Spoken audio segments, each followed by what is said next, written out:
Hello everyone. In our previous videos we have learned how to change the instrument that we want to monitor.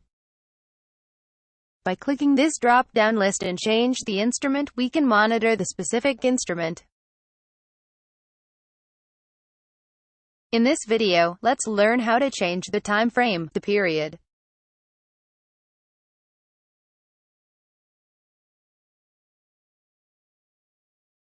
For example, if we want to change this chart's period to 15 minutes base, we just need to click this drop-down list and choose M15.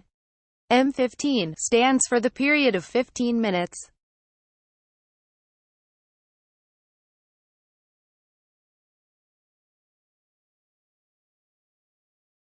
And then we just need to click the Change button. Then the chart's period is changed to the period of 15 minutes. Quite simple, right?